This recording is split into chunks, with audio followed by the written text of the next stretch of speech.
Lucky Boys Podcast. Welcome to Lucky Boys Podcast. I'm Will. I'm Norm. Welcome to another episode. Yeah, man. We're here. We're alive. We're making it through 2020. Yeah, slowly but surely. Now, here's what I find interesting. Like, during this time, there has been more conspiracies running amok than I have ever heard in my entire life. Mm-hmm. Where now when I say conspiracy, I don't mean like a lot of fake news. It's just that we're getting a lot of news left and right, and now it's getting to a point where you can't tell. It's really difficult to differentiate between what is real and what is not, only because you're getting it from credible news sources. Yeah. But you're getting two conflicting stories, and it's such a challenge to really comprehend and take it all in, because one minute we're being told it's this, and then the next moment we're being told it's that, and then you're going, okay, time out. I thought if I did this I was safe, but now I'm not. Well, it goes to show that no one knows what's really going on. This is something that's new. It might have happened before, but it's like this is a disease that we really don't know much about. We don't even know the origins of where it came from.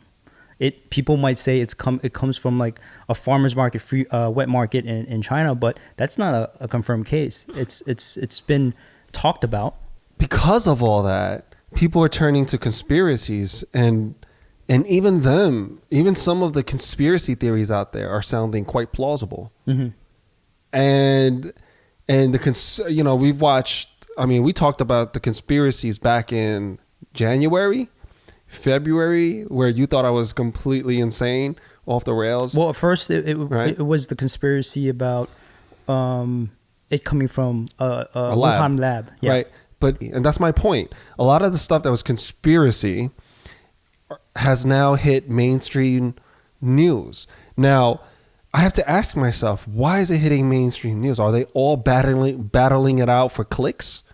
Because a lot of it does seem like clickbait at the same time, right? A lot of these mainstream news sources are they have these really captivating titles.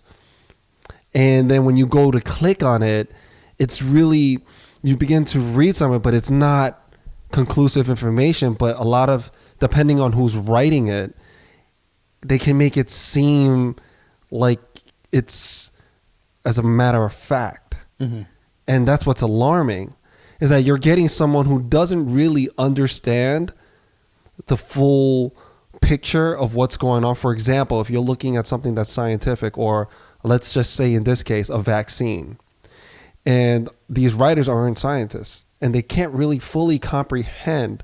I think it's one of two things. So they can't really fully comprehend the story and what's going on in terms of vaccination, how long it takes, FDA approval, trials, all of that stuff, right? So they just kind of jump that gun. And when you read the article, you're kind of going, what? Right? It's like, okay, it makes it seem like a vaccine is coming to a theater near you.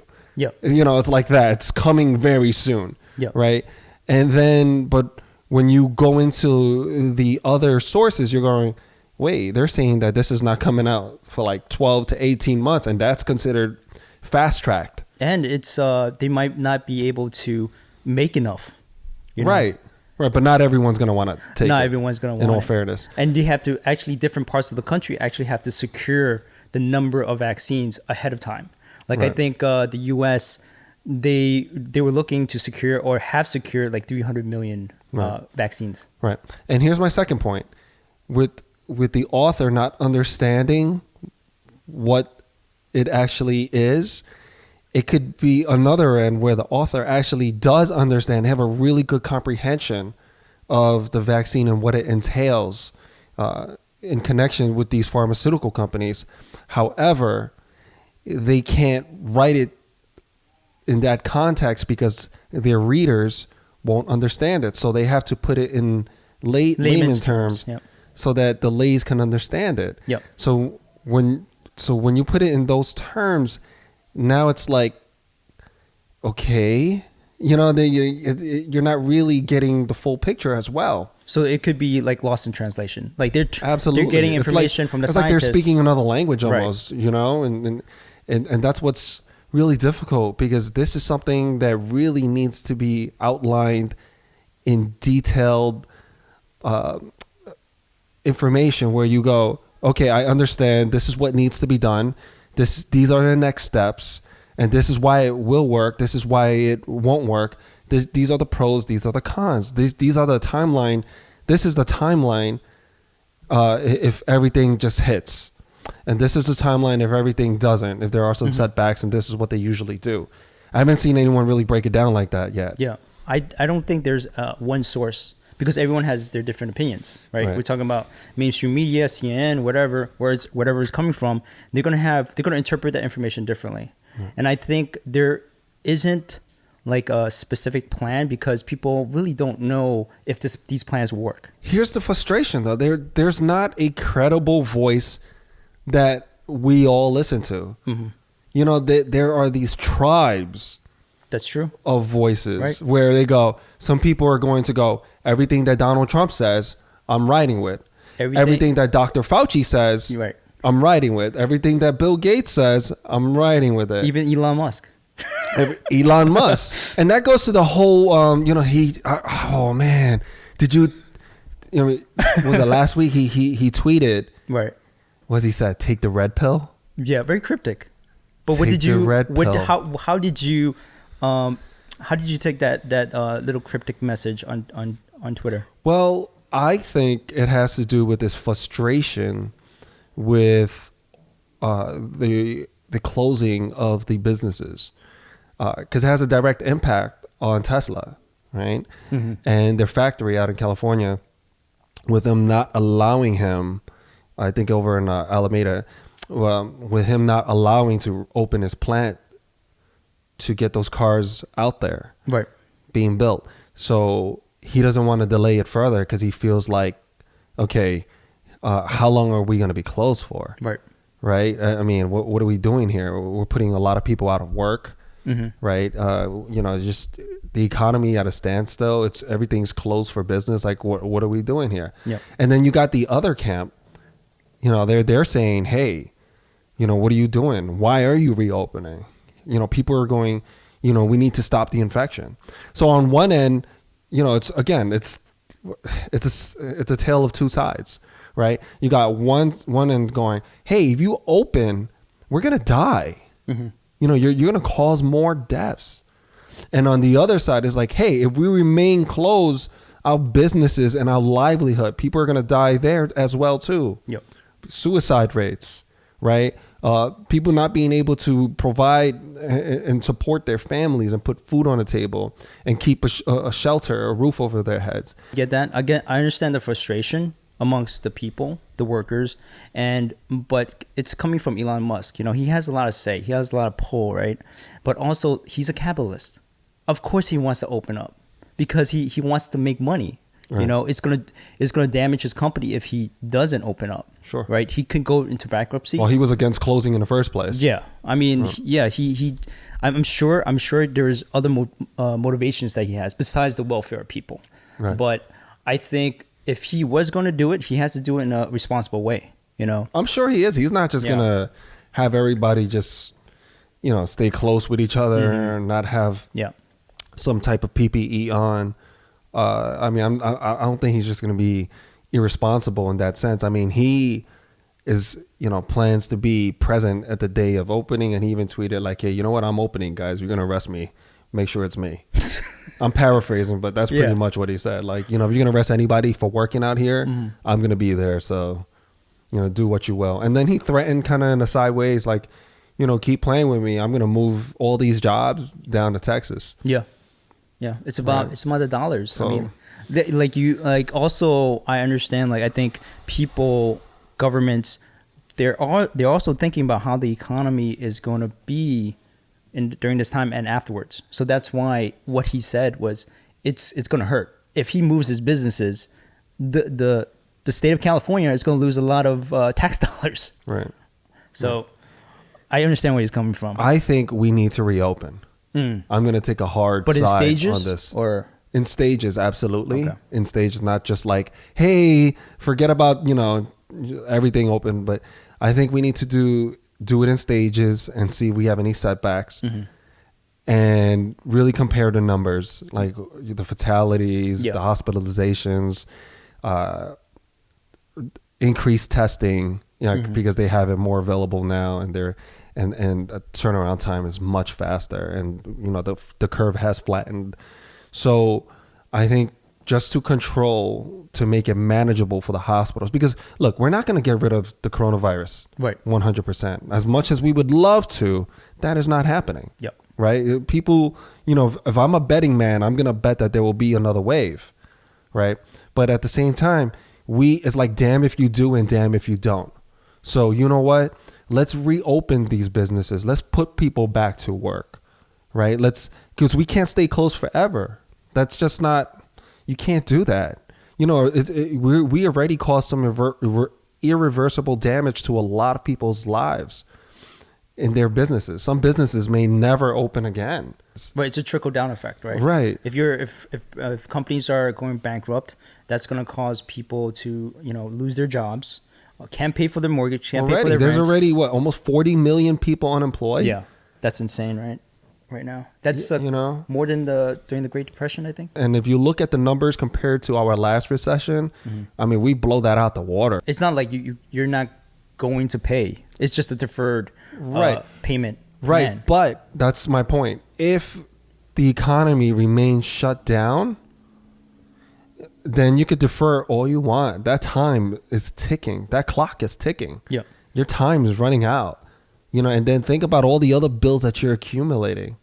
A lot of Americans, they did a study, have less than $1,000 saved. That's insane. Yeah. They have less than $1,000 saved in their bank account. So what in the world? Are they living by credit? So now they're at a point where they have less than $1,000. They can't pay their bills.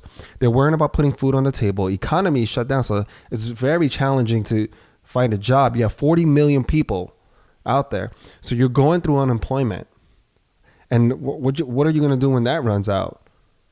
That's why the government's stepping in, right? They're doing the second round of a stimulus But some package. of it's not even enough. That's some true. of it's not even enough, depending on your cost of living, and if you have a family to support, it's not enough. That's just a couple of weeks. Mm-hmm. That's just a couple of weeks. That just depends on your whole situation. So the economy has to open back up. We need to create those opportunities, and a lot of those opportunities are like we talked about, it's not going to be there anymore. Yeah. So they're going to have to adjust their game plan. And not also just as the companies are adjusting, because now they have to worry about the people. People are not going to flock back out and patron these businesses. It's going to be a slow trickle effect because people are still scared. Right. They're afraid to go out. I mean, some people have anxiety over this.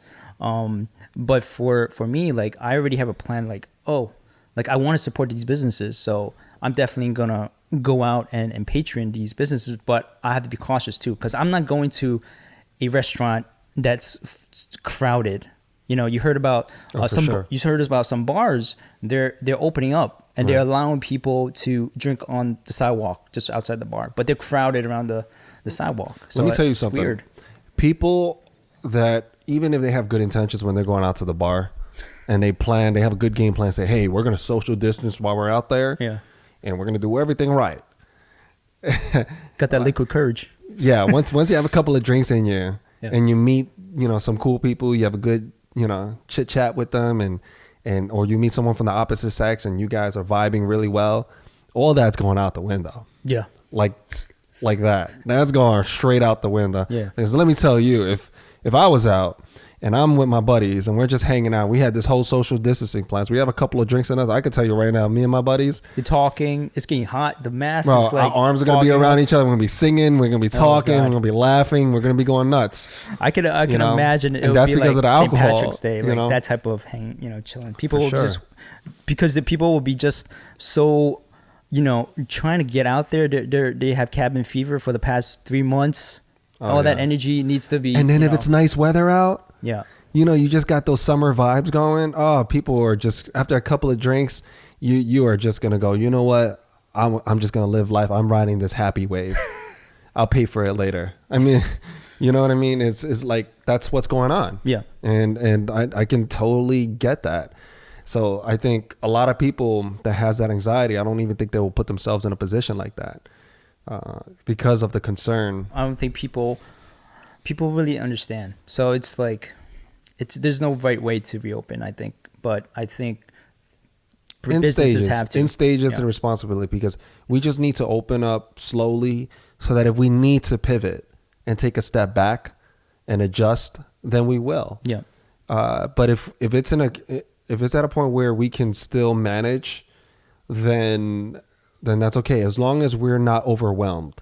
That's the key, is that we're not overwhelmed. Yeah, that was the initial plan. So Right. so that the lockdown was to alleviate the strain on Right. hospitals. Right. So right now in New York City, I think the hospitalizations are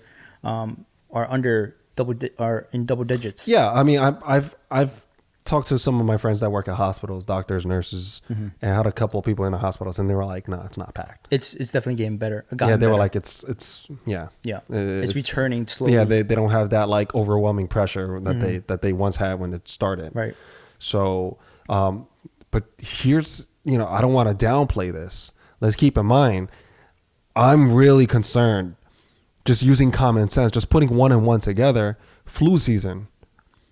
When you have COVID-19, because let's face it, guys, it's not going away. It's not going away, man. So during the flu season, you have COVID, you have a regular cold, you have the regular flu, and then you got COVID coming in. I mean, that's a trifecta right there, man. People are going to get nervous. I'm going to get nervous. Vaccine. If I have a runny nose or my throat's a little itchy Yeah. and it's wintertime, I'm going to start questioning like, holy shit, man, what the fuck's going on? And then it's going to take 14 days for me to really know. Man, and everyone, what's their first instinct? They're going, I'm going to get my ass down to the hospital and try to get this fixed right away. They're going to be nervous. Yeah.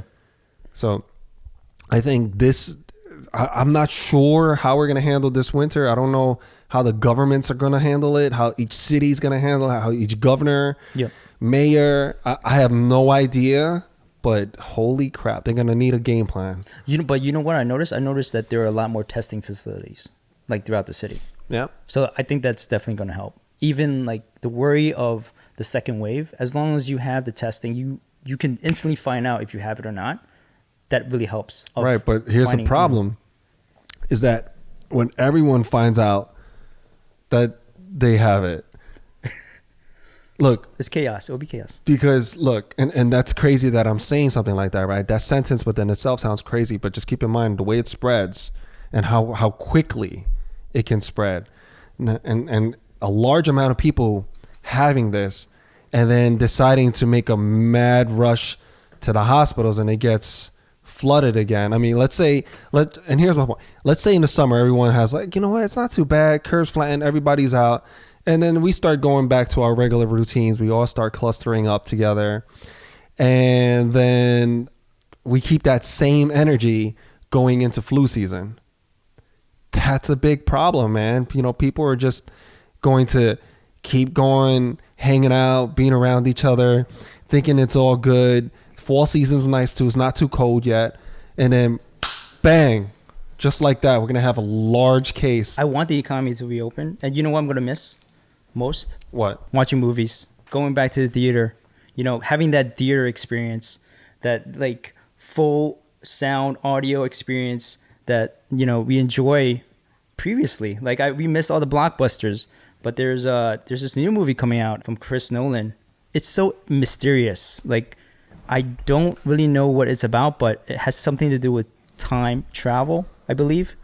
And it's called Tenet. Holy shit, dude. Right? I saw the trailer for that.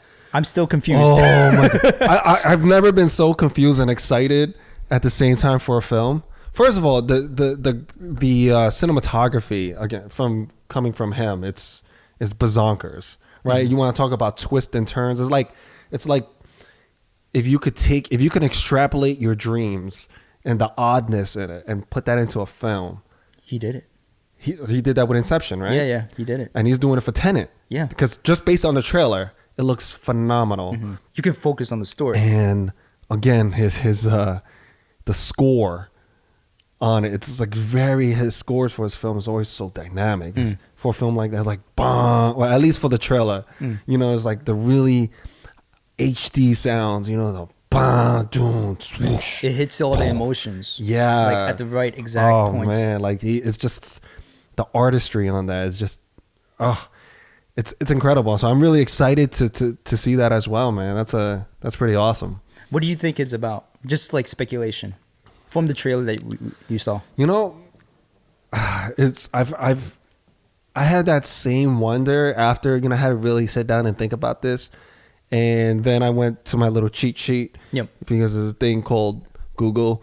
Wikipedia. Yeah, so I started going online and I've got into like a couple of threads about this, and I'm just like, oh, so some people think it's about him. About Chris Nolan. Yeah, about directing, and like it was like with Inception, it was, you know, a story about directing actors in a sideways thing. Like that was the sub context of it, and this one is also along that line, but it's on the other side of it, talking about his life. So that's always his subtext. I mean, it's a really interesting read, man. Just go through it. You're going, oh shit. I haven't seen that that interpretation of his films, because I know that the first time I saw the first film that I saw of him was Memento. And it talked about reverse time. The story was going forward, and then there was like the black and white, and that's reverse time. So it kind of at the end, it kind of met together, and then you fully understand the story way at the end of the film. And when I saw that was one of the first films I saw in college, and I was like mind blown. Like this guy, why is there? How is this filmmaker not known? Then he got famous because of Batman, you know. Right. But he wasn't known back then. Outside of the film world, he was an unknown sort of. You know, you in the mainstream audience, to the mainstream audience. Exactly. So, so what did you extrapolate from the trailer? Oh man, I don't know if it's about life or death or afterlife, because I think some of the comments made in the trailer, it made it seem like this guy, he came back from the afterlife and he has some sort of power to control time.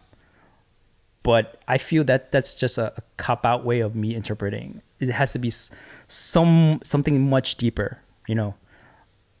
It's not a regular superhero movie. I don't think, you know. It looks so at first I thought it was on like some Batman shit. Yeah. You know, because everything he does is in real, like it takes some sort of realism, right? Yeah. Interstellar, he has a scientist, a consultant that consulted on the film. Yeah. And I remember reading that the only way the scientist would work on Interstellar if everything he portrays in the film is factual in physics and science. He wouldn't work on it unless he actually said, like Christopher Nolan said, that okay, I won't make anything, I won't exaggerate anything. Everything is based on some sort of fact, scientific fact. So this new film, this new film is actually consulted by the same scientist, science consultant. So it has to be like based on some kind of reality. When is it coming out? Oh, they don't. I think they said July, I believe, but I don't think that's gonna happen. Yeah, you know? Yeah, because I mean that's a film like that is one of those films I feel that you would watch in a theater. Yeah, you know, you would really get your money's worth, and it's not because not only because of the cinematography and you watching on a big screen, or the sound and having like the Dolby surround sound all set up beautifully, you know, in a movie there. Not only those two factors, but the third factor, the energy of the audience. There's just something about that, watching a really good film with an audience that appreciates it and just going with a ride for everyone. You know, it's just like the way I would see is like going on a roller coaster ride. You know, it's pretty cool by yourself. Yeah. But just knowing that there's other people around you that's sharing this ride. Yeah, they're sharing the same emotions, the feelings. Yeah. That are hearing the sounds, the laughter, the awe, the applause, the oh shit, you know, it's just, and then just or just feeling the energy of the room. Yeah. There's just something about that I would pay $20 for a ticket just to watch. That's true. A good film. That's true. I mean, You know? you know what film that I actually felt all those emotions? Big blockbuster, Avengers Endgame. Ooh. That was the film Yeah. that I felt connection with everybody in the audience. Hell yeah. It was weird because everyone was cheering, they were crying, they were like So many yelling at the emotions. screen, so many emotions. Oh, but we were man. doing all in unison. Like that Yeah. was so weird to me because Yeah. everyone was feeling the exact Yeah. same thing. Yeah, it was In like one movie. it was almost like, you know, the Avengers Endgame. I felt like I was at like a game, you know, like Yeah. where because like Oh, it's yeah. taboo to talk in a theater, Yeah. right? To make sound, noise, but. Yeah. With Avengers Endgame, nah, man, we were rooting, cheering. There was so many emotions. It was like a close basketball game, a close baseball game. You Yeah. know, it was just like, oh man, We were rooting for the same team. yeah, you know, because they were like different teams going at it, you know, got good guys, bad guys, and they're all, you know, going. So everybody, for the most part, in the theaters on the same team. And, you know, it's just, oh man, that was so much fun. Yeah. And then, you know, you're there with your friends too. And we're all like, oh man, it's a good watch, man. Yeah, I'm with you there, man. Like, I'm this whole quarantine and social distancing. I don't know how it's going to impact watching movies in a theater. Oh, They're gonna man. probably like close off like seats between people, if that's the case. That's Yeah, so but weird to me. everybody is still. But keep in mind, that's not gonna do. That's just for. Yeah. That's a peace of mind. Mhm. You know, everyone's in a closed room Right. with circulating the same air. Yeah. So it's not like the air's going anywhere but around you. You know, you're in the same damn room under the same air unit. You know, it's filtering It's around not or pushing the air around. It's just a peace of mind. It's not like offering any real protection. Right. So if you know that it's just a peace of mind and it's not actually going to do much, then it's not actually a peace of mind. But if I were to, I don't know, it does calm me to see like, okay, it's a weird feeling because, you know, reality and perception are two different things right now in this time period. Because if I see like a crowded room, I'm not gonna go walk into that crowded room, but it gives me a peace of mind if, okay, just one or two other people are in there, you know, even though if it's like a closed room. That's interesting that you brought up reality and perception. Yeah. It goes back to how we opened up the show today. And we're talking about Elon Musk's tweet with red pill, blue pill. Let's just say for a hot second, that you could take a pill. And yeah, the red pill will help you not in that deep like a Matrix where you find out that you're plugged in and this is just like an avatar and you know you're moving through a simulation, etc. Not like that. Let's just say this is the real deal Holyfield, right? You're flesh and bone, that's the real thing. But if you take a red pill, you'll be able to see all the truths, which means like your innocence will be gone. So if there are such things as UFOs and you wanted the answer to that, boom, you'd have that knowledge, right? If something was a conspiracy and they said, oh, no, it's not, and this is the news, and you go, oh, shoot, you're able to see through to the truth. You'll know the truth of everything. Your innocence is completely gone. Would you take that red pill? That is a profound question. I think, Or would you take the blue pill? Continue to live in ignorance and bliss. I don't know if I have the capacity to take every reality, like everything that's real in, because I always want to look at the good in everything, the positive, but also the reality of it. It's not all positive, and I think I have that realization, and I think I'll be okay taking the red pill. You're getting the true taste. You're getting the true knowledge of what it took for it to be on the plate. Yeah.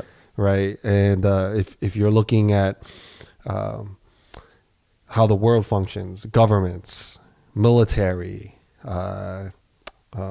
corporations, Yeah.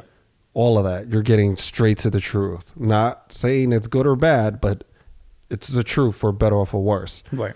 You will take that red pill. I think I will. Ooh. I think I will. But my reaction to that will be, I think, based on really emotion. Because there was this video that I saw, and I think that's how I relate the red pill to this video I saw. So it's this guy. He's being interviewed, and he's asked a question by the interviewer. If during this time, would you open up even though people will die, right? And he said, like, how many lives are you willing to risk to reopen the economy? And he said, like, oh, maybe 70, maybe 80, 100 people, will die, and he'll be okay with that. That cost of life versus, cost of not reopening. And so, and then the interviewer brought out all his friends and family. And then he saw all his friends and family, and he asked the same question. Now, these people are going to die. These 70 people that you said are expendable, right? He said, these 70 people are 100 people, they're going to die. Now, how would you like to change your answer, or would you stick with the same answer that you gave? And then he said, I want to change my answer now, because now he realizes in reality, his family could die. Yeah. His friends could die. There are faces to that figure. Right, that it's number. not just a statistic. Exactly. So I think I would want to know the truth, but for me to react to that truth really depends on who's being affected, right? If it's affecting my friends and family, obviously I'm going to change my decision based on that, because I don't want them, being affected by this. I think at that level, for most humans, doesn't matter what age they are or how mentally mature they think they are, they will not be able to handle the truth individually. At that most people. At that age, or just you're talking about most people? Any age. I don't care if you're 100 years old, right? Any age. Especially if you've been taught that this was your truth your whole life. And then to have a 180 worldview to go, oh, snap, saying everything that you believed in is not true anymore, or it's only partially true. I think it'll disrupt a lot of people's lives emotionally. I think it'll make them question, what in the world? I believed in this fully and it's not true. And just that individually, that impact that it's going to have. In addition to that, as a society, there is no doubt that we will not be able to handle it. As a society as a whole, I think markets will tumble, cars will be on fire, people will riot. I believe in that strongly, that if the whole world took a red pill, it would be a big problem.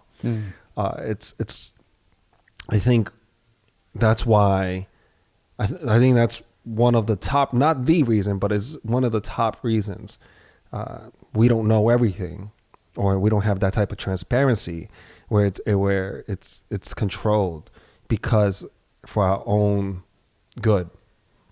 And that's me looking at the glass half full. I know that's a half full take on it. Just look at any parents and the way they are with their children, their kids. They know that there is a lot of things that they need to protect their child from. A lot of information where they need to filter. Like they don't curse around their children, right? They don't show violence on TV, right? They're not going to show Hannibal Lecter to a child. You're not going to watch Saving Private Ryan, right? These are shows you can't let children watch because it could just damage them mentally, right? It's just going to accelerate their growth too fast. You want them to have a happy childhood. I think in a lot of cases, it's like that. I think we're not as mature or ready for the truth like we think we are, right? Because I think if we really showed people what the world is really like outside of our bubble, I think people's heads would explode. Figuratively, I think people's heads would explode, man. That kind of makes me think of cults. How cults are, born, because people need to they don't have a filter on certain things. So it's like these minds are so mendable. That's why like these cult leaders can like come in and say, oh, this is what's going to happen. The world's ending. And then all of a sudden they commit suicide. Wait, how do you think cults start? Because they are very... Some people, like you said, like a majority of people, they're not strong mentally, and their minds are so malleable. So you have some strong figure that comes in and puts this information in front of them and causes them to, follow these people. Sure, I think that's part of it. I think another part of it is education. I think if you don't have the knowledge and there's just that space, that mind space, and you're looking to fill that void, and someone comes in with ultra charisma and is able to make sense of your confusion and fill that space with a lot of stuff that appears on the surface to make a lot of fucking sense, you begin to follow this person religiously. And if they give you a good feeling inside, you start feeling fulfilled, you start getting feelings of purpose, then everything else is going to follow. You feeling that mind-body connection through this person. But what that person is selling is snake oil, right? Then yeah, that could be a big problem. But if you have the education, and you know what signs to look out for, where you can identify when something like that is happening, you go, oh, time out. You could right away, even if you're feeling good, you can go, I'm gonna step back here. I'm gonna step back here. I mean, just to pull it back in other terms, like if I'm dating someone, she's looking super hot. She's looking super hot, and we're just hanging out, and she's saying all the right things, man. But let's just say I've been through that lap already. I could spot a gold digger. I could spot like just something's off, man. Everything is checking. Everything, like she's saying all the right things. She's looking perfect, just the way, she's splitting the bill, whatever it is. But I could just, there's something there, maybe it's a micro thing that she did, just something little that she didn't do, or maybe it's something that she didn't say. Then I'm going, I'm gonna take a step back. I'm gonna go, you know what? I see what that is. A lot of guys have that. A lot of girls have that too, where they're dating a guy.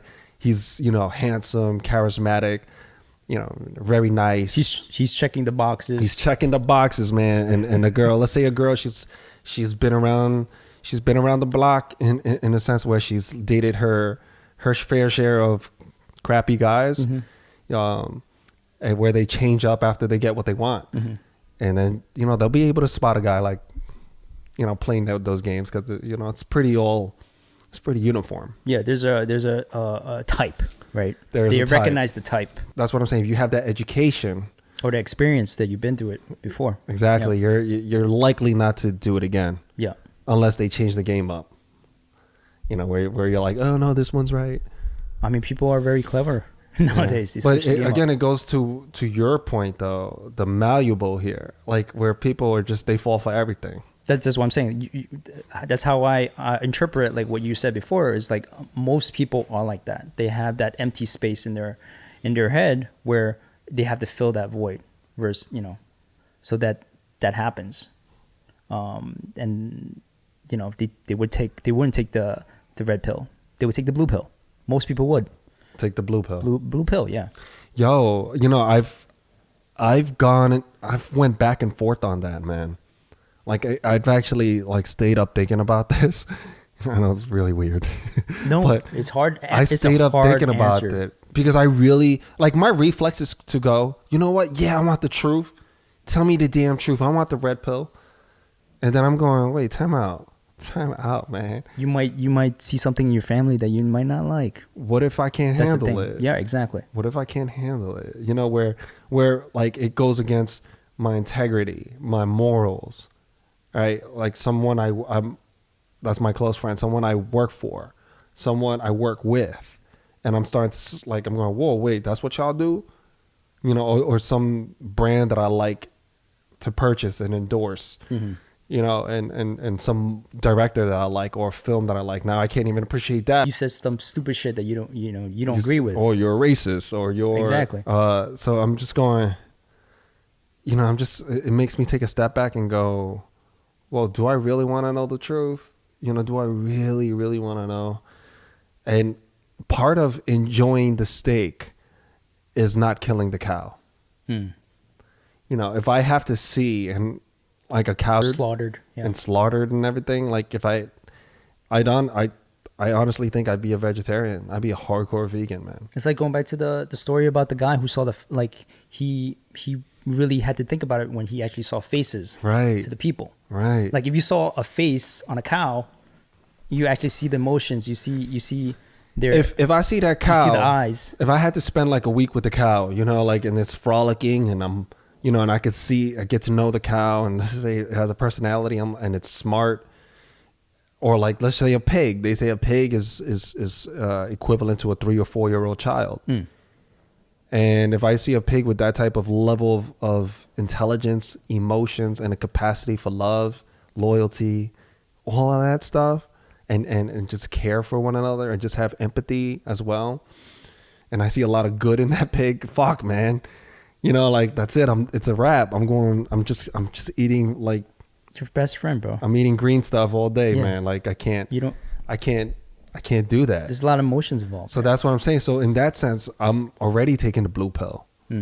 In that sense, I'm already taking the blue pill. So on man. a scale, like, would you take the red pill or the blue pill? I think sometimes I want to take the blue, sometimes I want to take the red. And I think we live in that society where most people want to choose what they want to believe in. Some things you want to know the truth, and some things you don't, man. You really don't. That's interesting to think about. I think you choose the blue pill or the red pill based on what you enjoy. Yeah. And what you can handle. I know I can't handle that. I can't handle seeing an animal that's like awesome. If it's like jumping in the grass, it's having a good time and it's chilling with its friends, or it has little puppies or calves, or piglets, whatever you want to call it. Yeah. I don't want to like hurt it, man. Yeah. You don't want to. I love animals, I don't know. I always saw myself. I always saw myself like, as long as like you're using the animal for sustenance and you don't waste, I feel like I can kill an animal. Oh, hey, yeah, there's those type. Like I have a few friends just like that where we talked about this. I've never done it, but they said a couple of my friends, they're hunters, right? Mm-hmm. So they tell me like they go on hunts, and they said hell yeah, they love that shit, But I said that's different. If I had to hunt for an animal, I think I could do it. Mm-hmm. But I'm talking about like if I had to like spend time with it, live on a farm. Yeah, like that's the thing. Like farmers, like you don't know how they do it. I don't know how they do it because they're so close with the animals. If I had to take care of this animal, raise it just so I could slaughter it, I can't do that, man. Like I could hunt an animal down if I needed to for survival. I could absolutely do that, right? But to raise something and then slaughter and kill it, that's another level, man. Yeah, there's so much time invested in that kind of relationship. That's another level. I won't be able to do it. Man, I can't. Like even if I like, one of those things like, would you ever questions came up where I was like, they're like, yo, Will, and I love my dogs, and they were like, if you were stuck on an island, would you kill your dog for food? And I was like, tough. And if it was just, I'll say like, if it was me and I had to take care of like, kids or family, I might. But wait, you're with family. You're not by yourself. Yeah. Okay. Yeah. But if it was just me, it's 100% no. 100% no. I'm not killing my dog. Like if it dies naturally, yeah, I'm gonna cut it up and eat it. Yeah. But if it's just me and my dog, I can't do it, man. I can't. Like we're gonna go on hunts together. We're gonna try to figure this out. You know what I mean? Fish first. I want to be a pescatarian. And I'm gonna teach myself how to fish. I'm gonna do everything but that, and I may be rumbling, but nah, we're gonna have to try to find food around the island, man. I can't kill. I'm gonna forage for leaves and eat bugs before I do that. Yeah. Now if my dogs start looking at me like I'm something to eat, I'm gonna kill the shit out of it. Like that's after, a battle to the after like 3 or 4 days of not eating, and my dogs start looking at me going, Rrr, I'm gonna be like, yo, time out. Like, hold on. That's a matter of survival then. At that point. At that point, Yeah. like, yo, we ain't friends no more. You Yeah. trying to kill me? Like, you just erased all the loyalty that's given to Right. you, man. Like, once I find out that your loyalty, you don't give a shit anymore, then hey, all bets are off, man. Now you're gonna bring out the animal out of me. You know, it's different. And we're not friends anymore. Like, it's a switch. For me, it's a switch. Like, I mean, think about it. If someone's trying to kill your ass, you know, then you gotta go. Then all bets are off. I don't know. Wait, they won't be like negotiating. Like, hey, no, stop. Nah, man. No, you know why? Because if they try to kill you, if they even thought about that and they really try, you know, your dog was like, they start growling or barking. it's only going to get hungrier as the day goes by. The loyalty is not going to increase. Yeah. It's going to decrease. Right. And then your dog is not going to get less hungry. Yeah. You know, they're going to increase in hunger. So they're going to, you know, fuck your ass up. You know, I'm not, and then you're going to be too weak to fight that. That, you know, nah, man, I'm going to kill it while I'm strong, and then I'm going to get stronger by, you know. And then you're surviving. Don't you find it interesting that we have to, in order to survive or have energy, we need to consume other life forms in order to absorb their energy? It's like a vampire.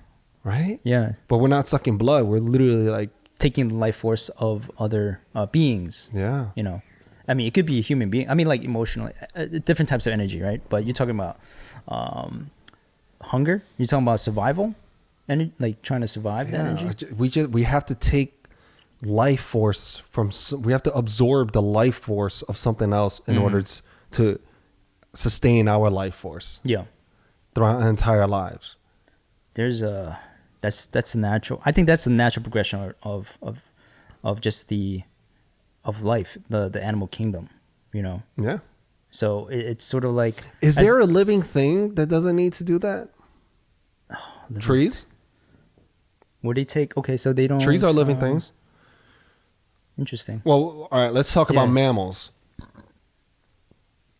There are no mammals that need.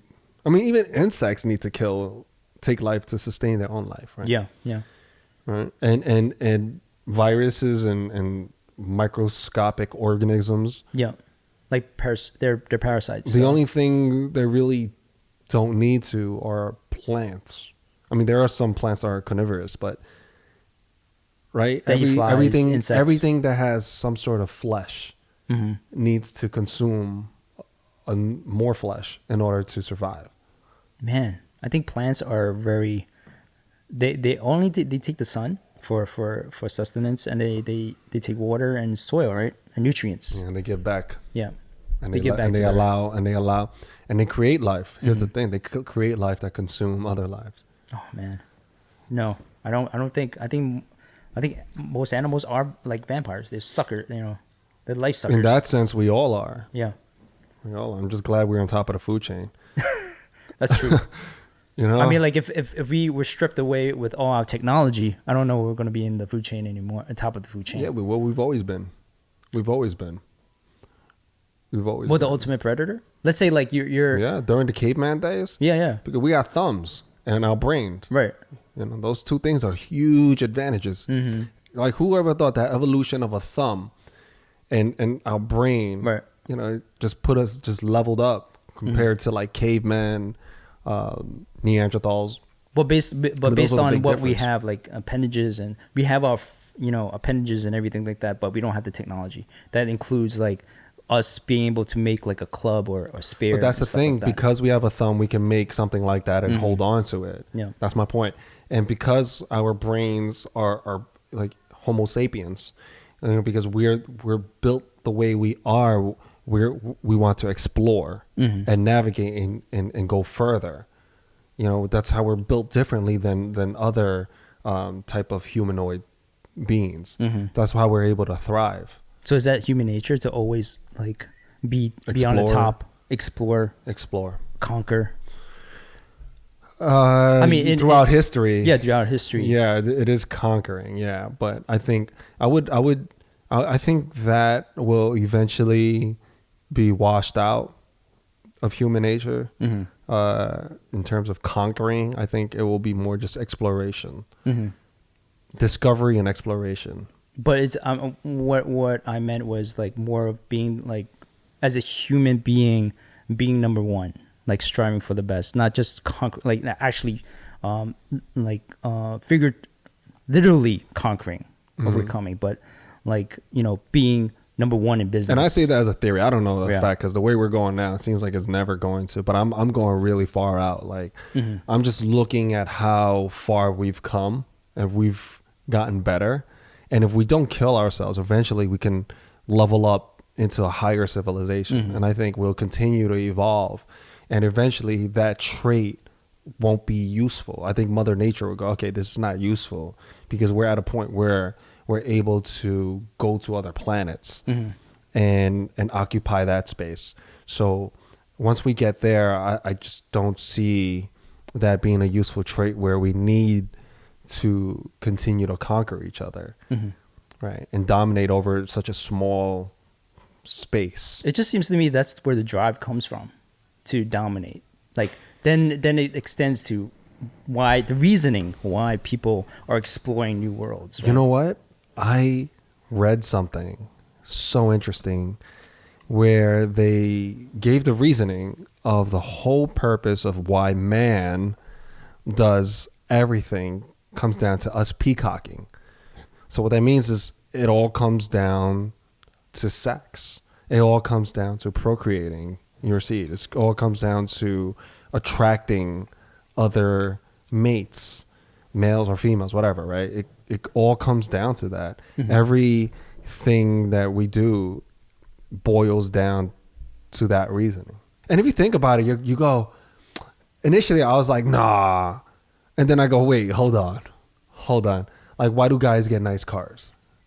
For the most part. To attract the opposite sex, right? Right? Yeah. Right? And then you go, okay, so a few of our comedian friends, right, or entertainment friends, like, they don't even like being in the public eye, but then, like, why are they doing it up so big like that? And they go, to attract Peacocking. the opposite. Yeah. Yeah, peacocking. And then they go, oh, why do they have all these muscles? Why do you guys got like this amazing house?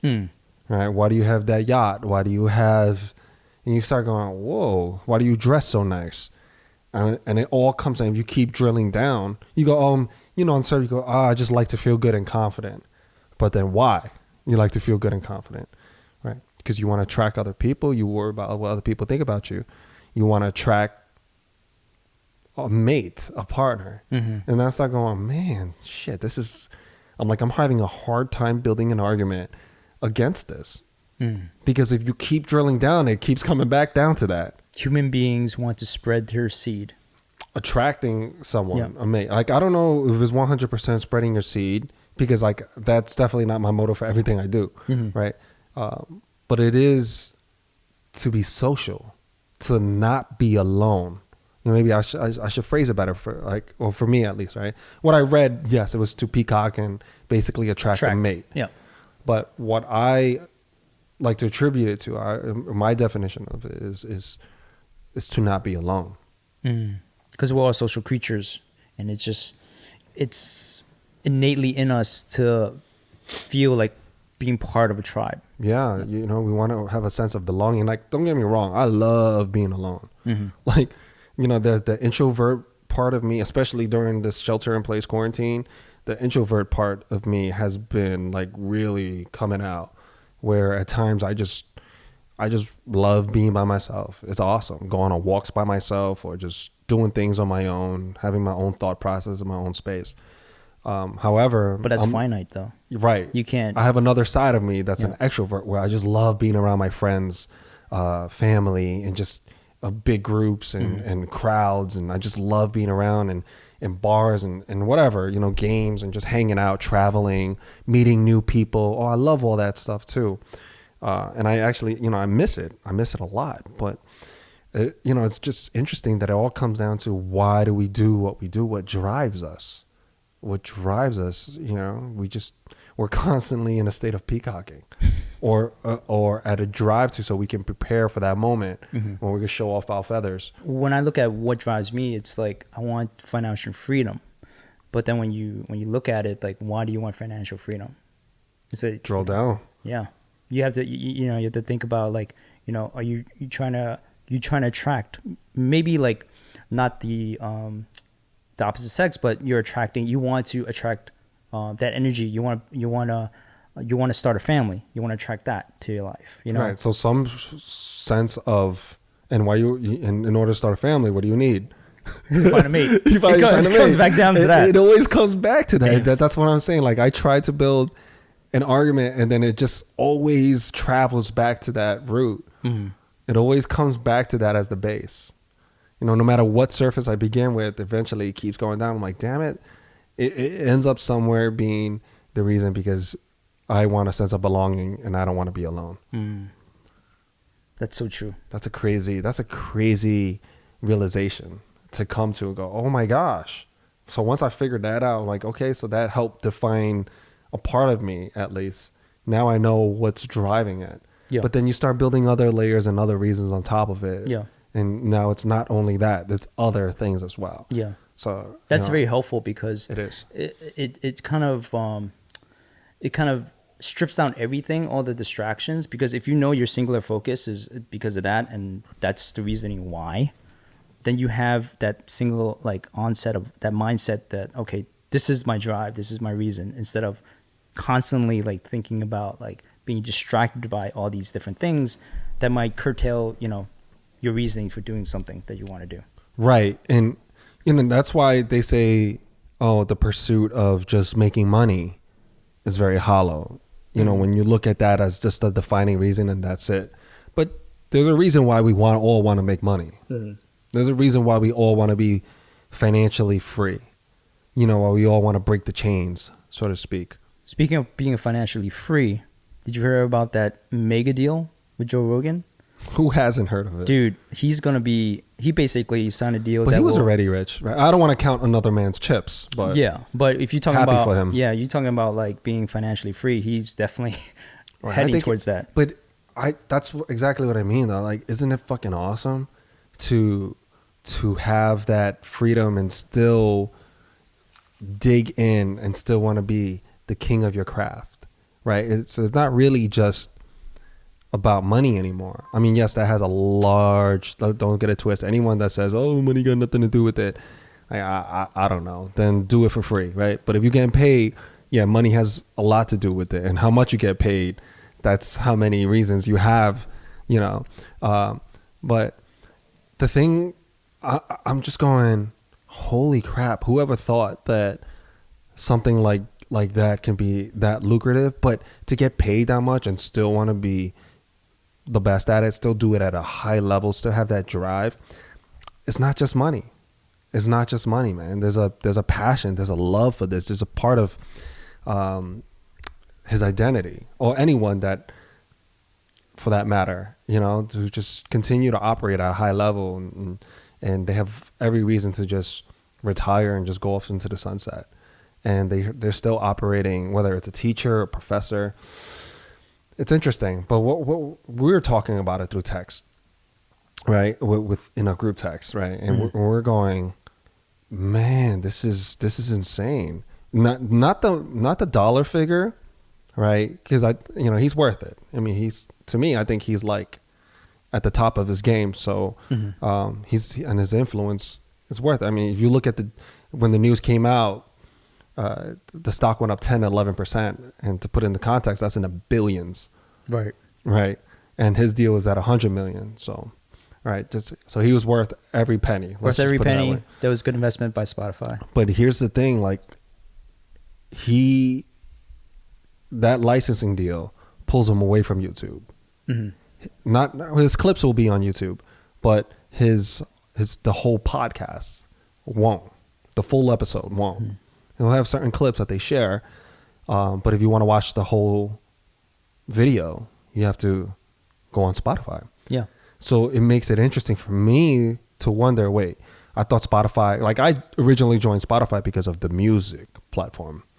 And then I started listening to Spotify more. I started like a 50-50 split between music and podcast. Now I listen to music during my run, during my my workouts, but sometimes I would listen during my runs. I would listen to podcasts. And when I'm traveling or commuting, I would say over 50% of the time I'm listening to something where I could either gain some value or maybe like a crime podcast or something, like a story while I'm driving. Yeah. To keep it interesting. You're also learning something new.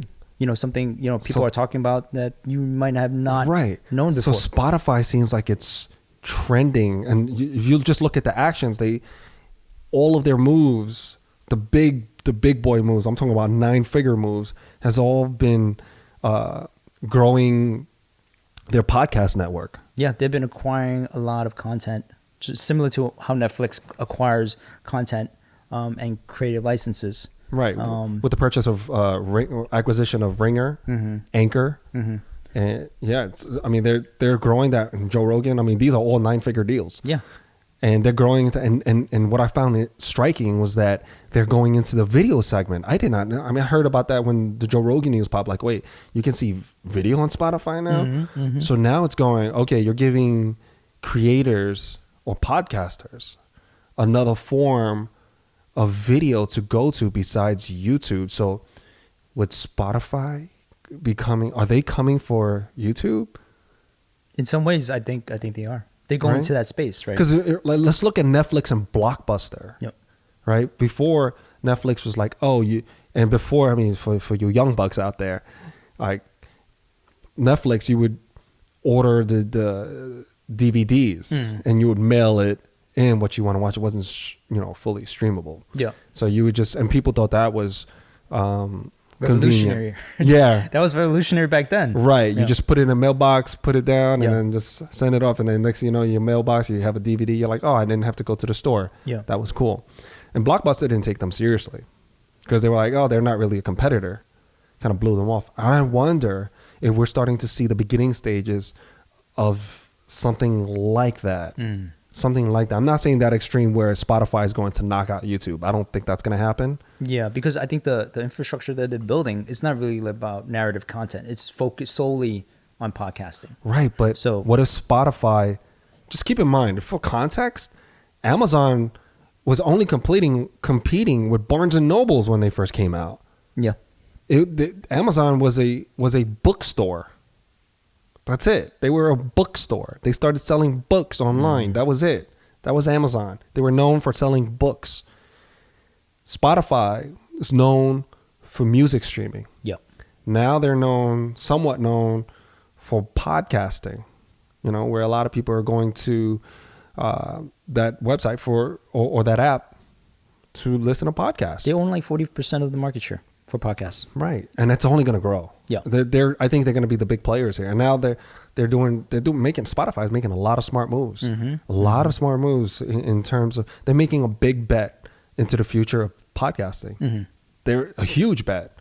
And now they're going to put video on it. I'm really curious to see, depending on how they roll it out and how it looks like and how the interface is and how easy it is for people to just watch video after video after video and stay on that platform. If they do it in a way where it keeps you on their platform for a long time, holy cow. I think we can start seeing a lot of YouTube's creators lean into Spotify. I do too. Like in terms of podcasting, but then there will be a place for YouTube. Definitely. They have the short films, short segments, but then podcasting, if you have another player and it's easier for me, I think it's an easier platform to use for just listening to music and podcasts. Like if you're traveling on the road, like what are you gonna use? YouTube or Spotify? Spotify. So they already know that they have a certain segment of the population that that are focused, and they know that they're going to be used for like road trips and stuff like that. So they already have a certain demographic that they know that use the platform. So they're definitely going to cut into YouTube, but YouTube will still exist. I think they would exist, but I wouldn't say that it's far-fetched that Spotify will continue to dig deeper and deeper into their market share. I mean, you have to go to where the business is at. And right now, YouTube's the big boys. Yeah. They have the most to lose. in terms of market share. And Spotify has the most to gain by going into their segment. They have to look into what they are not doing and disrupt it. Yeah. They have to look at what they're not doing or look at what they are doing, but make it better, add another level to it. And I think they are doing that on the podcast end. And if they're able to master that and gain a solid foundation where YouTube can't really catch up or any other player in that market segment, then I think the next move will be to continue to go into whatever else that YouTube has. And because look, if they're building a video distribution on their app or website, they're going to have to continue to expand on that. I don't see why they wouldn't continue to capitalize on it and have people go to Spotify to look up something from their favorite content creators, makeup tutorials. What if they started doing that? How-to videos, how to fix your car, how to do an oil change. What happens if Spotify just decides to take the top content creators? That's why I think it's going to be great for content creators, because I think these platforms, they're going to look for exclusive deals, be it purchasing their content or licensing the content, or buying them right out. I think it's great for content creators. It's just that they have to be careful because usually big companies, they want to come in and take your intellectual property. And so what's crazy about Joe Rogan's deal? Spotify is not his boss. He's his own boss. He's the creative controller over his content. Right, he's just licensing it. So basically, it works like this. If you're not sure what licensing is if you look at, let's just say, Disney, and they wanted to license out the Mickey Mouse picture, brand, or whatever, logo, and if they wanted to put Mickey Mouse on a T-shirt, on a Nike shoe, or they wanted to put it on a hat from New Era, right, or on your favorite designer jeans, they would have to license that from Disney. Disney still owns Mickey, right? But those other companies are allowed to use that logo or that print for that T-shirt design or whatever, but they have to pay Disney for that licensing. So that's how it works. So in a sense, like, to connect it back to Joe Rogan, he's still going to do the podcast how he wants to, but he's going to license the exclusive rights to Spotify only in that deal for the full podcast, the full episode. So really interesting, man. What I do find more interesting is if Apple came in and said, "Hey, Spotify, we'd like to buy you." Well, that's the thing. I think how I mentioned, like, this is going to be great for content creators is because all these different platforms, they're going to be vying for exclusive content from creators. Because if Spotify can come in and snatch up an exclusive deal with Joe Rogan, that's a game changer. That's a game changer. And you don't think they'll be continuing to do that? I think they're going to do that for the top tier, right, A-list content creators. I don't think, I would be surprised if they fought over B and C lists unless they're making an investment. Like, it would be interesting, right? If you look at, how like college players, they're not really professionals yet, and they're kind of, so like Nike, Reebok, Adidas, whoever, right? Yeah. These brands and even the NBA, they make a risk where they're going to draft them in the top 5 or top 5 pick, or they give them the deal before they sign into the pros. Yeah, before they blow up. I wonder if that would ever be prevalent, but in the content creating world. So they see somebody and they go, "Holy crap, this show right here, that's a great concept. Oh, that's a great TV personality. I want to scoop these guys up." And they're investing in their like in the beginning of their they're in come up. Yeah, they're in a come up. They're still young and they're basically pre-rookies. And they're going, I'm gonna jump on these guys before anyone else takes them. Joe Rogan is not like, he's one of the top podcasts, but he's like not number one. Oh, he's not? No, he's the number one podcast right now.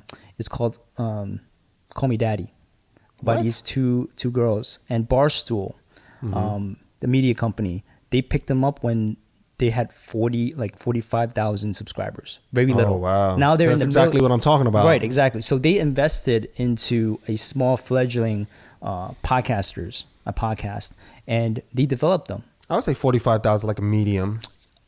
Compared to, we're talking about top tier, right? You're talking about Joe Rogan. Yeah. Joe Rogan, at 45,000, that's nothing, right? Yeah, that's true, yeah. 45,000.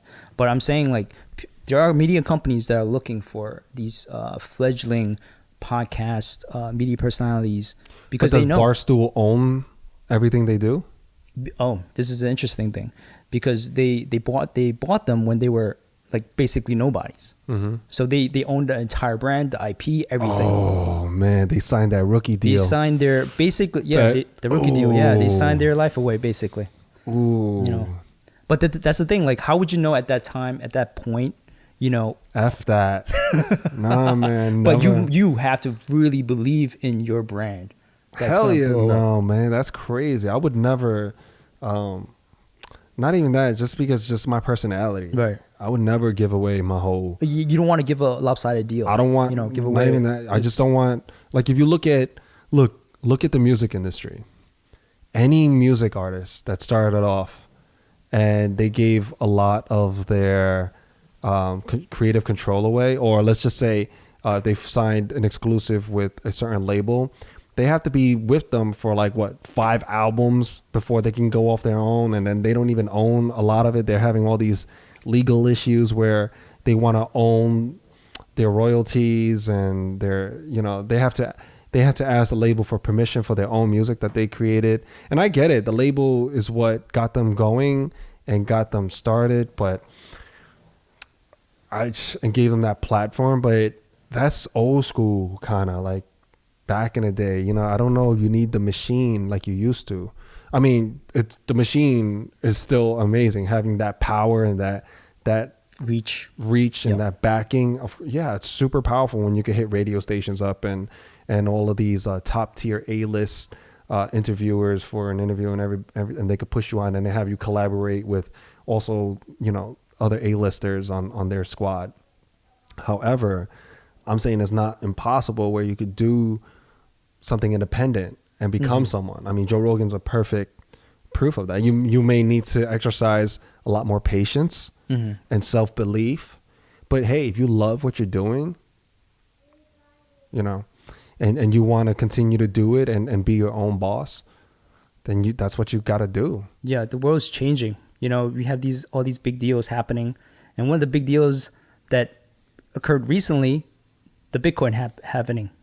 I thought I was gonna or not so big deal. Well, I thought I was gonna bank big because I have a little Bitcoin in my stash. Not a big investment, but a little. And I thought I was gonna be like 1,000 here. Did you did you really think that Bitcoin the halvening would have really I honestly turned thought up so. that hard? Yeah, Really? I honestly thought so, because the halvening is supposed to be limiting the amount of Bitcoin out in circulation. And it did. But here's why I didn't think it was going to happen. Because it was so strongly advertised. Oh. That's why. When I see a strong advertisement from the media or people in general, that means that their bags are full. They're already in it. It's like a pyramid scheme. I'm telling you to join this new scheme and put your money into this.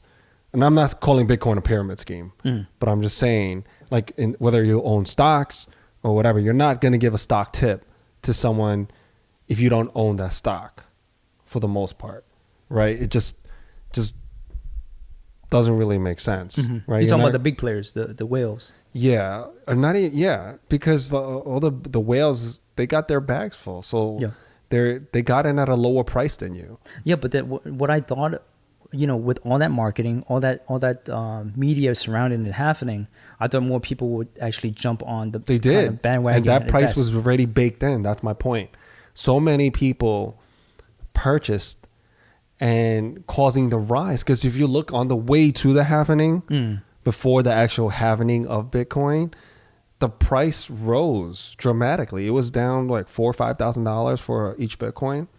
And by the time it occurred, the halvening, I think it was close to 9,000 or close to 10,000. Yeah. Right. Yeah, I think 10,000. So with Bitcoin halvening, a lot of people thought that it would went to 20,000, right, to pre-record highs, right?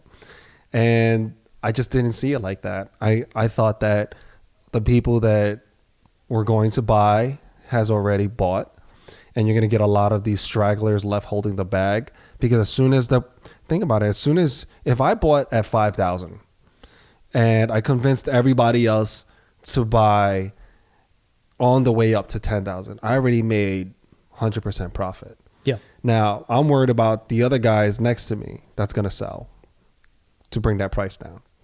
So I'm going, hold on, you guys, we all agree to sell. Or I know your game. Or everybody can spot the fool, and we all know the game. So we're going, no, we're gonna sell. The price is gonna drop. So it's classic. It's a classic play. So and then they all sell. Then this is if you're in for the short term. You know, if you're in for the long term, then this doesn't really apply. It doesn't. You're always buying. Every drop, every paycheck, you're using a percentage to buy. And I get it. You're buying your way down. You're buying your way up. Doesn't matter, because you're averaging down, or whatever you're doing, right? Whatever that strategy is, but whatever it is long term, doesn't apply. But I'm talking about the short term people that's going in and out, in and out. Yeah, you get FOMO, you buy your way in, and you make an emotional purchase, and then everybody that's has a game plan in place logically, they sell. They were like, all right, I'm fine with making 100% profit. That's in that short amount of time, in 2 months. That's a great ROI. Yeah, I'm letting this puppy go, and as soon as it drops back down, rinse and repeat. that's like it wasn't the original OG Satoshi. He moved about Bitcoin. 40 to 50 Bitcoins. Yeah. I think it was equating to almost like $500,000. Yeah. At the time of movement, they found like some old blocks that move, and it was rumored. Oh, so it wasn't, they didn't identify it was exact, it was Satoshi who. There's no absolute proof, but when they look at it, they could see that it was some old Bitcoin or old block of. Yeah, it's old Bitcoin, OG Bitcoin. Oh, so, about $400,000 worth moved, and to another wallet. So they were like, hold on, what's going on? So because of that move, and you can see how fragile the ecosystem is, right? Because of that move, a lot of people was like, they started selling. Yeah. So it made the price go down about 10% or so, but it's right back up. Yep. As of today, it's back up over 9,000. I think 91, 9,200. I did see it go to 10,000. I was like, oh my God, yes, this is happening. and then I saw like the dip, and then the rest of the cryptocurrencies started following suit. Yeah, it's so weird. Yeah. It's so odd how like everything's kind of coupled together, right? When Bitcoin rises, so does everything else. Yeah. When Bitcoin drops, so does everything else. That's the granddaddy. It's like the US dollar is tied to everything, like in fiat currency. Right. If the dollar goes down. So it makes me think, like, is it because you use Bitcoin to buy all the other altcoins? Like, what's the reasoning? Like, how does that? I think it's just the ecosystem, right? The cryptocurrency ecosystem. So whether you even shit coins, sorry for my French, but like, it moves up and down with Bitcoin. Yeah. It's just I think it just follows the cryptocurrency ecosystem, and everything is tied to Bitcoin, because when you do make purchases on exchanges, you have to exchange Bitcoin for other coins. I think that was in the beginning. That was how it was. Right. You need Bitcoin if you wanted to buy other Ethereum. Well, actually, no. Ethereum you could have bought straight out from a lot of exchanges. It was very popular. Depending on which exchange that you go to. Yeah. Right. Which country. Yeah. So your prediction, what do you think Bitcoin is going to be by the end of the year, 2020? Crazy 2020. You know what? I actually honestly thought, because of what was happening in the economy and with the pandemic, I thought digital currency was going to blow up. But it didn't really, it didn't really happen. I actually thought the opposite. Really? I think that if the economy tanks, so will Bitcoin. Mm. Think about it. No one's working. Yeah, I thought the U.S. dollar was going to be affected more, and then digital currency will overtake. I think the only way that can happen is if people deem the U.S. dollar as the almighty USD is not so almighty, Mm-hmm. Yeah. and that it's worthless. And there's people. I'm not saying whether it is or isn't, but what I am saying is that people have that. If the masses have that general knowledge where they lose faith in the U.S. dollar, where they're going, it's not as strong as we thought it was, I think that's when a lot of people will start flocking over to Bitcoin. Mm. So I think we're really far away from that, really far. And I think even if we were close to something like that, they would immediately put laws into place, making it very difficult to transact in any cryptocurrency that's not regulated. Well, outside of the U.S., it's pretty usable from what I read, like in places that don't have a lot of financial regulations. Like in the U.S., there's plenty. Right, Pretty but what I'm strict talking about fraud U.S. and in everything. general, like, Yeah. I mean, I think U.S. is a big player. You Yeah. need U.S. to be along. Like we can't just ignore something going, oh, other countries are cool with it, F U.S. Like the truth is, you say that all you want to make yourself feel better, but U.S. are a major player. Major, but just like China is a major player. Yeah. Right? U.S. is also a major player. If China adopts cryptocurrencies, They are. yeah. If They are. They created their own, it's called like e-yuan. Oh, okay. They're moving towards that, where they're they're ahead of like a lot of countries in the way they settle payments. Yeah. It was really fast. Everything's done through an app. In terms of being a cashless society, China's ahead of the game there. WeChat is huge. I mean, Everyone uses WeChat to pay for everything. Yeah. Yeah. Yeah. So I think eventually, we're laggards in that sense. But I think with this whole COVID-19, it accelerated us a few years into the future, digitally especially. So I think, I don't know where Bitcoin is going to be in all this. I don't know what place it will have, but I do think that there will be a move into some form of electronic currency. I don't know if it will be Bitcoin or Ethereum or Ripple or XRP for that matter, but look at China. It has an e-yuan. But thinking about China, they seem okay with Bitcoin. That's what's also very interesting, where they said you're allowed to transact in Bitcoin. That's the thing. I think Bitcoin will. They haven't outlawed it. Right. I think Bitcoin will act how the dollar was first linked to gold. I think Bitcoin is going to be that digital gold, and every other cryptocurrency will be linked to Bitcoin. So unless they kind of detach it, and then unless they detach it and they say like, okay, we don't have these cryptocurrencies being backed by an actual asset, right? So that's how I think. Well, China's not backing their e-yuan to Bitcoin. No. Okay. No. Right now, as of right now, it is not. So I think, I don't know what they're gonna back it, but there was rumors that I think they're gonna they might back it to their regular yuan. Okay. Which is supposedly, I think, backed by gold. That's interesting.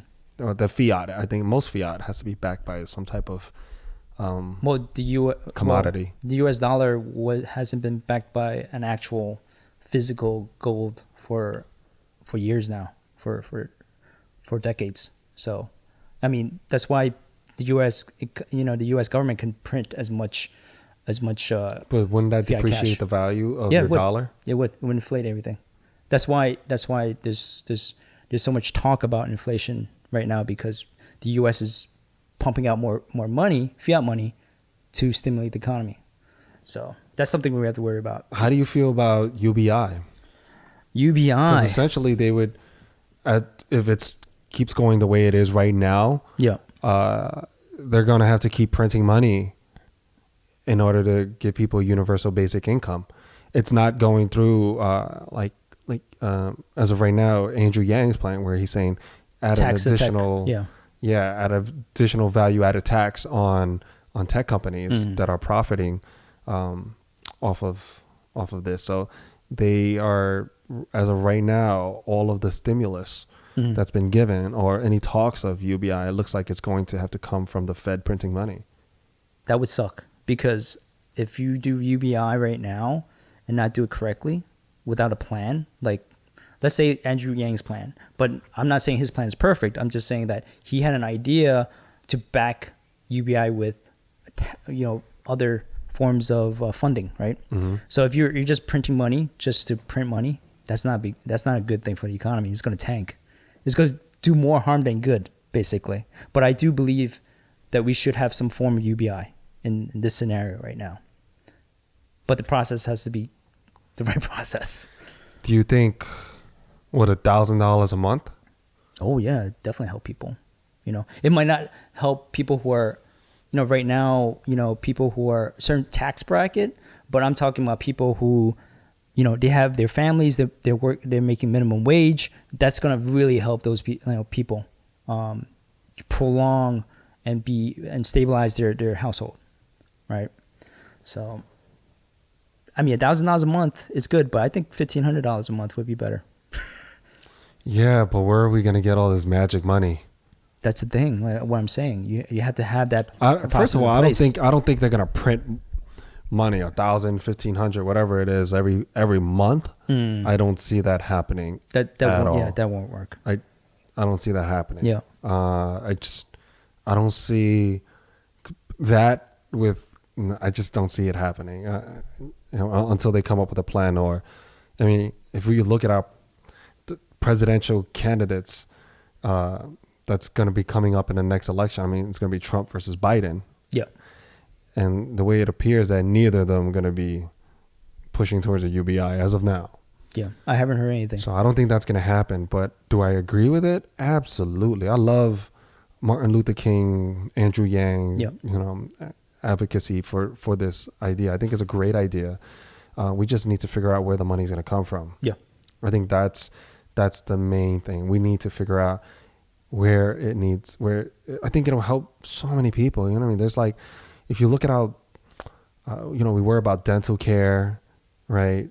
And at this time, like, I mean, it costs $1,000. Let's say you need a root canal or a cavity. Yeah. I mean, it's really expensive. You look at healthcare, getting checkups, especially now. If you don't have COVID-19, but you went in for a check because you thought, you had a flu or whatever else you had. I mean, shit, man. How do you even pay those bills if the economy's closed? Yeah. So UBI in that sense, hell yeah, it makes sense. And then the cost of living has gone up, which is crazy. During a time like this, groceries are freaking more expensive. Dairy, eggs, meat. Are you fucking kidding me? People are worried to put food on the table. They need that extra dollar. They need to stretch that extra dollar to get that those things that feed their families. Isn't it crazy that the economy has gone down because people has decided that they are only going to buy what they need? Isn't that crazy that the economy has been pushed into a recession worldwide because people are only buying what they need, removing gluttony. The discretionary income, like buying stuff that they're not buying materialistic wants. Stuff. Yeah, they're just buying needs. They're in the point basic where, needs. Isn't that crazy though? That's fucking nuts. It is. That idea that now we're all just getting what we need. The economy, people are worrying about their survival. It's sort of like you think like the world can't function really if people without are not greed. Without greed. Yeah, without greed, they're not buying 2 cars. The world can't function 3 if you cars, can't buy that extra house, 2-3 cars, right? That extra pair of shoes, clothing, suits, whatever. 5 watches. Luxury brands. And, most of the stimulus I read, that's it's going to like stores like Walmart. They're doing really well in this environment, and their competitors are not. So the Walmarts, the Targets, the Costco's, all the big box companies doing super well. Right. All the again, needs. Yeah. And that's what's pushing the economy into a recession / depression. You know, that to me, that idea is just fucking bonkers, man. It's just bonkers. It's a freaking Twilight Zone, you know? You know, To make the wheels turn, it's sort of like you just there's no way out of this like cycle. And then I think it's good. But let's just open up. Let's just start with, I like the idea. Let's buy what we need, but let's open up the economy and let's get people start working again so that they have some funds to work. At least give them the option to work. 'Cause we need to figure something out. I don't know. Like, this has to rest on the shoulders of the leaders that we elect. You know, that they are the ones, like they're the one driving the ship. So if you close, I think it's their responsibility. If you are a leader, an elected leader, that means the people supported you to be in that position of power. You're a thought leader as well. Let's not forget. So if you're going to close the economy, you need to figure out how these people are going to make ends meet. You need to figure out how. You need to do something. You cannot just say we're closed and these are unprecedented times. Yeah, all right, cool, but fuck, 3 months, 4 months, how long are we gonna be closed for? You know what I mean? I get it. Let's keep people healthy, but hey, elected official, can you figure out how to get these people paid then? yeah. Can you figure out how to keep a roof over this family's head and food on their table? At least give them the option. And then it's not like they're being lazy. So can you figure something out, please? You're in power. Like, you know, the first thing to go to is not only that. It's not only the jobs. This is like, it's a trickle effect. They're taking money from schools now. Schools don't have enough so funding. with these budget cuts, the first thing to go is your children's future? Are you kidding me? Are you kidding me? Well, the first thing to go is your children's futures with these budget cuts? The majority of the funding is going towards big business. Loans for big businesses. Man. You know, it's sort of like you think about, they fucked up. They're huge companies that don't pay taxes. They don't have enough funds or funds to weather the storm, and they need loans to not go into bankruptcy. Well, a lot of them they fucked up. did stock buybacks and you know, because it wasn't cool. It's like, I get it from a money sense, like from a business sense, from a capitalist standpoint. It's not cool to just let your money sit there doing nothing.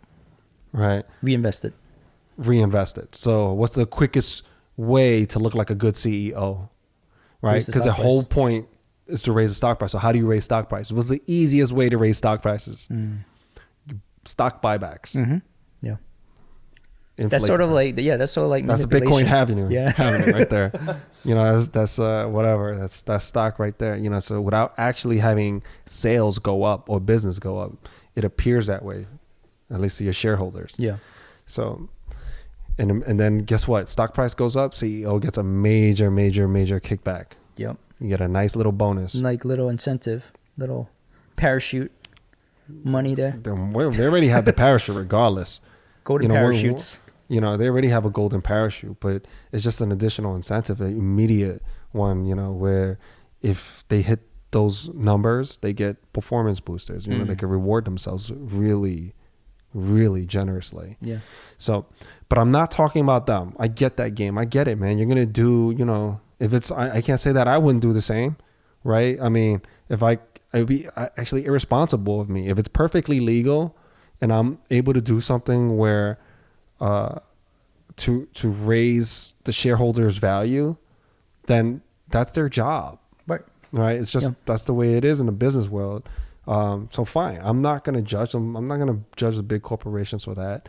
I mean, it is what it is, man. But what I'm saying, the officials, here's what I'm saying we can't do.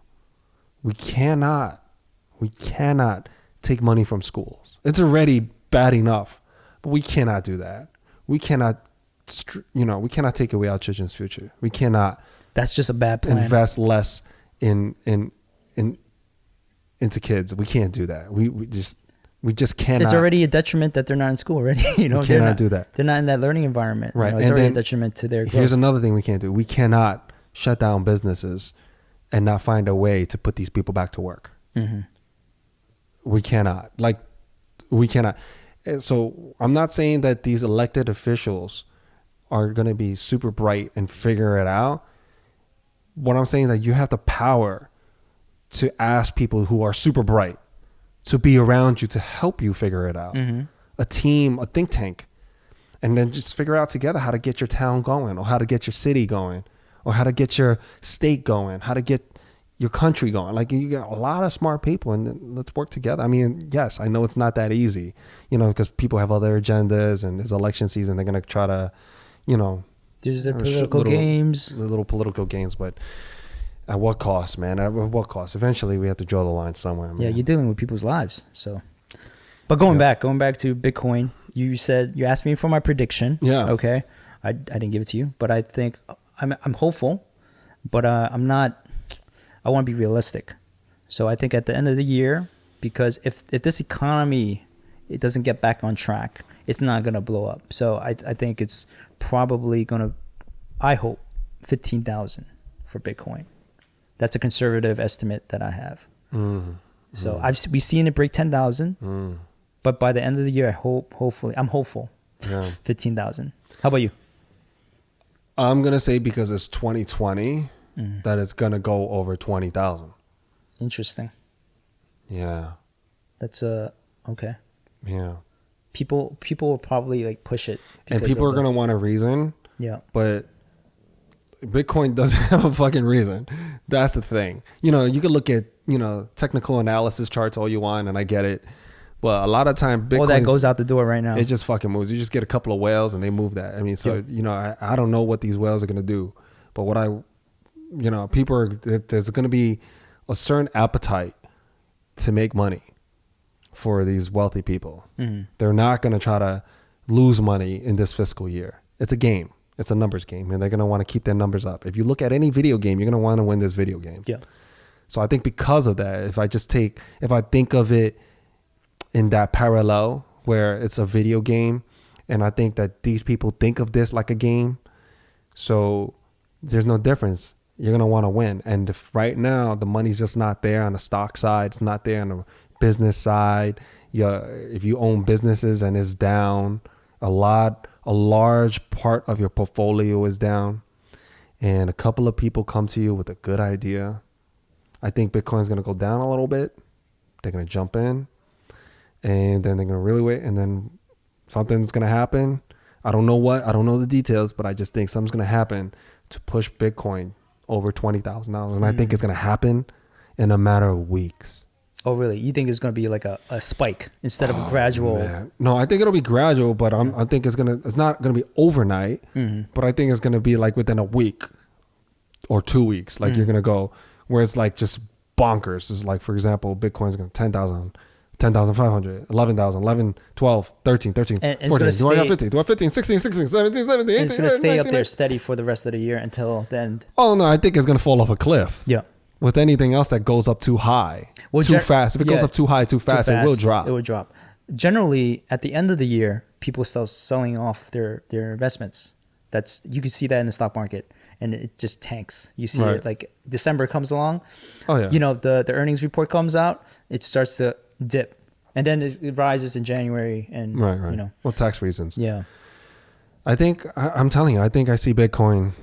Just my prediction, man. I think Bitcoin is going to be over 20,000, and this is a hell of a prediction. I think it's a lot easier to be conservative because Bitcoin hasn't been moving for the past 2 and a half years. It hasn't had a huge run up. Right, it had a huge rundown. Yeah. So it's been trampled, and everybody's been waiting for the next moon. You know, for the next moonshot. So I think it's gonna be 20,000. And I gotta tell you, I don't have Bitcoin. I don't own. You don't have skin in the game. I don't have skin in the game, man. I don't have one Bitcoin.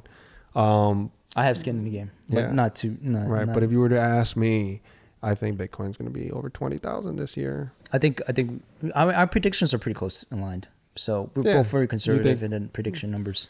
Actually, this is not. 20,000, I don't think is conservative Oh, really? for at the end of this year. End of this year, yeah. You know, I'm talking about, look, what we're in. This is double. Yeah. I'm talking about in 6 months, the price of something is going to double. That's a really bullish, almost insane look at it. But we're talking about Bitcoin here, and we're talking when in year 2020. So Yeah. We're talking about Bitcoin, and we're talking about what's the, up is the what's time. left is right. What's right is left. I mean, the world is upside down right now. So Yeah. So I see it going to 20,000 this year. End Great. of this year, it's gonna touch it, or come very close. It's just all I'm saying is gonna hit very close to all-time highs. Okay. That's just my prediction. I like that bullish prediction. Yeah. Who knows? I might buy a. I don't know. I don't know. This whole crypto thing, man. I think it could go all the way down to like nothing too. I don't know. It's scary. I hope times. not. I hope It's not. scary times. Because like you can tax. Before, if you couldn't, there was no tax on cryptocurrencies. Mm-hmm. Then I could see, like, hell yeah, man. If I get to keep all this profit, you know what I mean? Like, I don't have to like take a 30 whatever. Like, if your tax rate is whatever 30%, 35, 38, whatever it is, right? You don't have to take that cut. Wait a minute. That was in the past, but there's a tax now. I didn't know that. Oh, really? Yeah, you have That was to. recent, right? This year? No, it's last year. Oh, I last think year, okay. 2017. Like that last bull run, the government was like, "Yo, yeah, I'm reporting this." Yeah. You taking profits and there's no tax Yeah. revenue? Yeah, you guys No are way. reporting. You guys are definitely reporting this. So that's why they're letting y'all have fun with it. You have people that buy Bitcoin. Government's like, go ahead. As long as they get paid too. Oh. Yeah, they're not gonna let you have all the fun without them having some fun too. They make sure they get their cut. They got to get their cut, man. They got to feed the U.S. Army. So Yeah, man. I'm ready for a bullish 2020. yeah, I can't we wait. could use some like good news or something. I mean, Yeah. love for people to make money out there. It's all good. Yeah. I'm just waiting for everything to go back to normal and being, Whatever out there. that is. Whatever well, that is. there won't be a normal. Well, it won't be the same as before. It won't be the same. Yeah. But it's something similar to it. I'd take it right now. Yeah. I mean, to keep my mind right, for recommendations this week, I've been dabbling into bourbon whiskey. So I was dabbling. I found this new whiskey, Evan Williams. Okay. It's a single barrel vintage bourbon whiskey, and I prefer bourbon over Scotch or Irish whiskey. No, really? Yeah, because I like the little sweetness. Wow. And this is a single barrel, so it's been aged in one oak barrel for 10 years. You drink it straight on the rocks, or do you mix it like in a I prefer cocktail? No, I don't mix it. I drink it. I drink it. So you don't with make a yourself little, like a with a dabble of water to open up the flavor. Yeah. So I do like the sweetness of whiskey, of bourbon. So it has this vanilla notes. It's very smooth. Vanilla notes? Yeah, vanilla notes. It's very smooth. It does have a little in the back end. It has a little harshness, kind of wake you up, make you feel like a man. That type of whiskey. You're paying $25 to $30. It's a very strong chance you're gonna get that.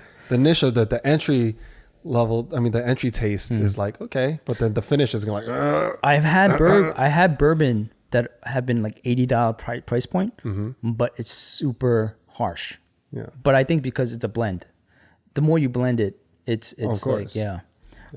it's not as I don't know. There's nothing like a nice Scotch. Yeah, Scotch. I'm a Scotch man. What? More than bourbon, like easily for me. I mean, I'll take a good bourbon. I'm not picky, but if I had to choose between the two, I'm definitely going with the single malt Scotch. Well, I also I smoke cigars occasionally, so it's great to pair something sweet with a cigar. So, what's your recommendation? You like Evan Williams? Evan Williams. Is there a certain way you have it besides drop in the water? Like, do you pair it with anything? I don't pair it with anything. I don't mix it. I drink it straight up, but with a drop a little water here and there. Okay. Yeah.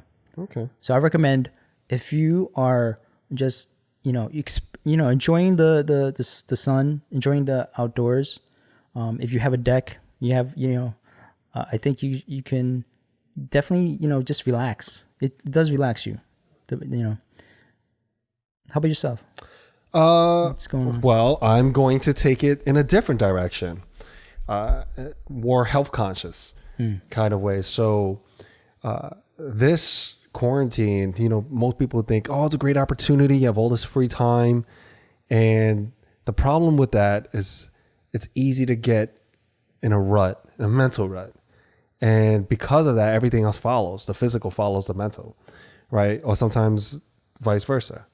So if you don't really get yourself moving, or you look at the exercise, for example, going into a workout, I was planning to do a 5-mile run along with, I wanted to do like a lot of calisthenics with it, like body push-ups and lunges and squats and burpees along with my run. And when I thought about it all together, I was like, man, I don't want to do that. I was like, that doesn't sound like fun to me anymore. And I talked myself out of it. And then the next day, it was easier to talk myself out of it again. So I got in a bit of a rut. It was 2 days I had no physical activity. I was just kind of just hanging out. And then, I gave myself that little excuse because, my back was a little sore, my lower back, slept wrong. So I was like, you know what? You don't have to do anything. Then I said, you know what? Maybe I'm looking at it as something that's just too big to digest. Why don't I just break it down? Why, because working out's fun for me, but for some reason I gave myself this, big task. It felt like a big task because of my sore back and I'm looking at everything I got to do and in the workout. And I'm going, shit, man, it just feels like it's not going to be fun. So that's why I didn't do it. It was just it was just like a lot easier for me to talk myself out. So here's what I did. I just said, you know what? I'm just going to work out.